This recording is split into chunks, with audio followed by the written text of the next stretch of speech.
أَلَمْ يَعْلَمُوا أَنَّ اللَّهَ يَعْلَمُ سِرَّهُمْ وَنَجْوَاهُمْ وَأَنَّ اللَّهَ عَلَّامُ الْغُيُوبِ۔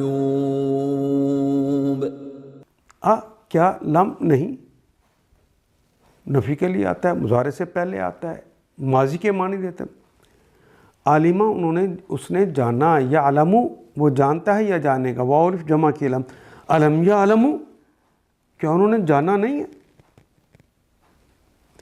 ان اللہ، ان بے شک اللہ، اللہ یعلم اللہ جانتے ہیں یا جانیں گے، سرہم ان کی پوشیدہ باتوں کو۔ سر کی جمع اسرار ہم بار بار پڑھتے ہیں، اردو میں استعمال ہوتے کرتے ہیں۔ یہ سری بات ہے، یہ خفیہ بات ہے۔ کچھ نمازیں سری ہوتی ہیں، کچھ نمازیں ظاہری ہوتی ہیں، جس میں انسان پوشیدہ رکھتا ہے اپنی آواز کو۔ سرہم ان کی پوشیدہ باتوں کو، وَنَجْوَاهُمْ اور ان کی سرگوشیوں کو۔ نجوہ کہتے ہیں سرگوشی کو۔ وَأَنَّ اللَّهَ وہ کے معنی اور نجوہ کا کلمہ اردو میں بھی ایسے ہی لکھا جاتا ہے اور ایسے ہی استعمال ہوتا ہے۔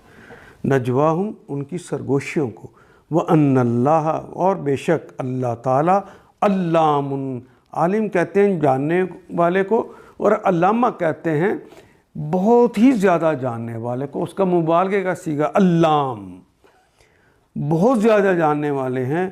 الغیوب غیب کی جمع غیوب، ساری پوشیدہ باتوں کو سب سے زیادہ اللہ ہی جاننے والے ہیں۔ تم ان سے کیسے چھپا لو گے؟ تمہارے سر کو بھی جانتے ہیں اور تمہاری سرگوشیوں کو بھی جانتے ہیں۔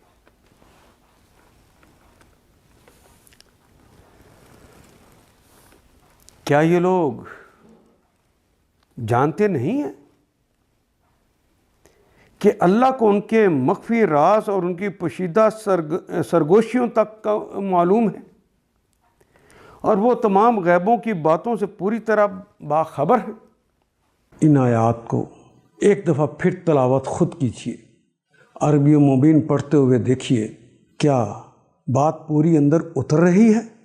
کیا یہ اردو کے سانچے میں ڈھلتی گئی ہیں عبارتیں؟ اگر بات سمجھ آنی شروع ہو گئی تو الحمدللہ یہی ہمارا ہدف ہے، اور یہ ہدف پورا ہو گیا۔ اللہ میرا اور آپ کا حامی و ناصر۔ الف لام